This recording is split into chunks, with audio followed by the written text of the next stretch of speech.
अस्सलाम वालेकुम। आज हम मुतस्सिला ज़ाविये किसे कहते हैं वो समझेंगे। बहुत ही आसान है। इसे याद रखने के लिए सिर्फ आपको अपनी 3 उंगलियों का इस्तेमाल करना है। तो अंगूठे के बाद की 3 उंगलियां हम देखते हैं। इन तीनों उंगलियों को हम फैला दीजिए तो इसके अंदर आपको 2 ज़ाविये नजर आएंगे। ये दोनों ज़ाविये आपस में जुड़े हुए हैं। कौन सी उंगली की वजह से? दरमियान की उंगली की वजह से जुड़े हुए हैं। यानी दरमियान की उंगली दोनों ज़ावियों में शुमार की जा सकती है। उसी की वजह से 2 ज़ाविये यहाँ पर बने हैं। तो ऐसे ज़ावियों को हम मुतस्सिला ज़ाविये कहते हैं जो आपस में आजू बाजू हों। तो इस तरह हम दोनों उंगलियों के दरमियान का हिस्सा देखते हैं। दोनों ज़ावियों में दरमियान का जो हिस्सा है वो अलग अलग है। तो अलग अलग हिस्सा होना चाहिए और एक जो उंगली है वो मुश्तरिक होना चाहिए। तो ऐसे ज़ावियों को हम मुतस्सिला ज़ाविये कहते हैं। आइए हम शक्ल के जरिए इसे समझते हैं। ये मैंने एक शक्ल बनाया हूँ। इसमें 2 ज़ाविये बनते हुए आपको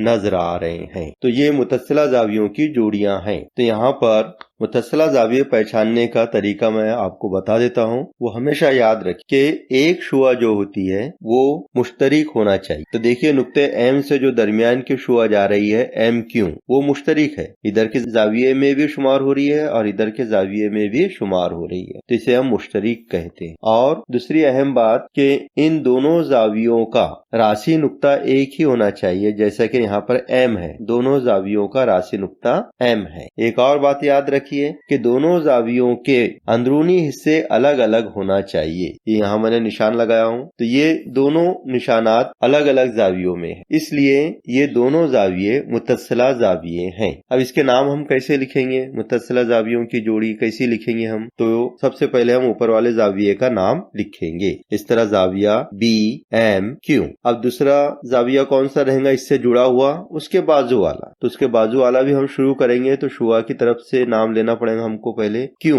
एम और डी। तो ये दोनों ज़ाविये मुतस्सिला ज़ाविये की जोड़ी कहलाते हैं, मुतस्सिला ज़ाविये कहलाते हैं। अब अगर इन्हीं नाम को मैं थोड़ी तरतीब बदल के लिखूंगा तो वो मुतस्सिला ज़ाविये नहीं रहेंगे। क्यों नहीं रहेंगे तो वो भी मैं बता देता हूँ। जैसे मैं यहाँ पे लिख रहा हूँ ज़ाविया बी एम क्यू, दूसरे ज़ाविये का नाम लिख रहा हूँ मैं ज़ाविया बी एम डी। ये दोनों ज़ाविये मुतस्सिला ज़ाविये नहीं है। क्यों नहीं है? क्योंकि इसमें जो नाम लिखा हूं मैंने, देखिए इसमें बी एम डी, देखिए बी एम डी, ये तो सबसे बड़ा ज़ाविया मैंने लिख लिया हूं यहाँ। अब इससे जुड़ा हुआ कोई ज़ाविया तो है ही नहीं। इसके अंदर बन गया है दूसरा ज़ाविया। अंदर कौन सा ज़ाविया बन गया? B M Q. इसलिए एक ज़ाविया अंदर बन रहा है, ज़ाविये के अंदर दूसरा ज़ाविया बन रहा है। इसलिए अब हम इस जोड़ी को यानी बी एम क्यू और ज़ाविया बी एम डी, इस जोड़ी को मुतस्सिला ज़ाविये की जोड़ी नहीं कहेंगे क्योंकि ज़ाविये के अंदर ज़ाविया बन रहा है। हमको कैसे ज़ाविये होना चाहिए? जिनका अंदरूनी हिस्सा भी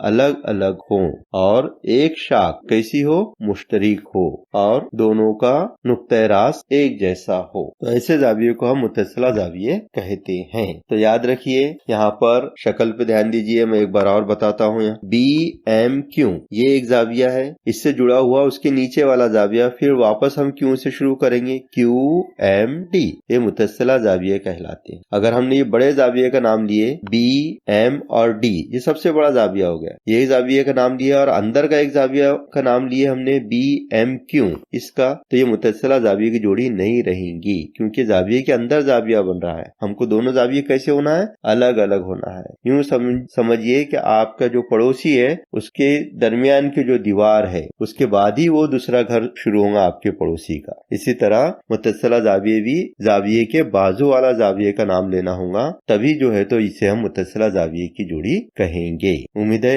आपको ये समझ में आ गया होगा।